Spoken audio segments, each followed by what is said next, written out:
মধ্যপ্রাচ্যে যুদ্ধের আগুন এখনও নেভেনি। হরমুজ প্রণালী ঘিরে উত্তেজনা, লোহিত সাগরে হুতিদের হামলা, আর সেই সংকটের মাঝেই সৌদি আরবের নেতৃত্বে গড়ে উঠেছে নতুন সামুদ্রিক প্রতিরক্ষা জোট।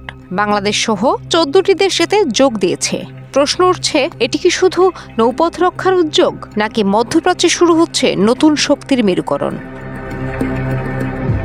সৌদির নেতৃত্বে 14 দেশের নতুন সামুদ্রিক প্রতিরক্ষা জোট মাল্টিন্যাশনাল মেরিটাইম ডিফেন্স অ্যালায়েন্স।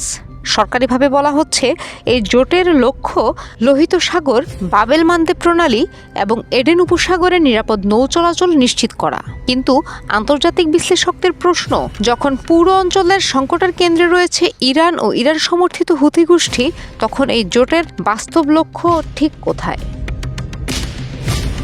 জোটে রয়েছে সৌদি আরব, বাংলাদেশ, তুরস্ক, পাকিস্তান, মিশর, Qatar, Kuwait, Bahrain, Jordan, Yemen, Djibouti, Somalia, Sudan ও কমোরস।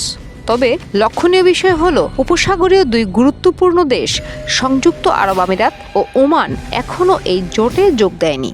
এতে স্পষ্ট, মধ্যপ্রাচ্যের কূটনৈতিক সমীকরণ এখনও পুরোপুরি একমুখী হয়নি। হরমুজ প্রণালীতে উত্তেজনা, লোহিত সাগরে একের পর এক হামলা আর বিশ্বজুড়ে জ্বালানি সরবরাহে অনিশ্চয়তা, এসবের মধ্যেই এই জোটের ঘোষণা এসেছে।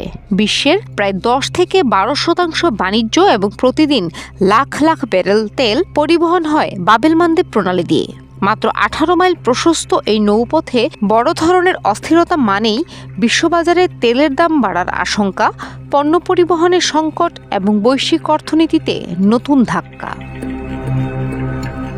এই জোটের প্রধান লক্ষ্য হল নৌপথের নিরাপত্তা, গোয়েন্দা তথ্য বিনিময়, যৌথ সামরিক মহড়া, সমুদ্রে যৌথ নজরদারি, বাণিজ্যিক জাহাজ সুরক্ষা।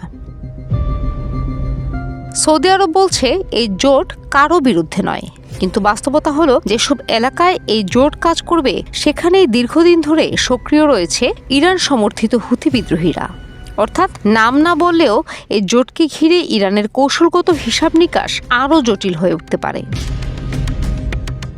মধ্যপ্রাচ্যের রাজনীতিতে কোনো সামরিক জোটই কেবল সামরিক জোট নয়, এর সঙ্গে জড়িয়ে থাকে অর্থনীতি, জ্বালানি, বাণিজ্য এবং বৈশ্বিক প্রভাব বিস্তারের প্রতিযোগিতা।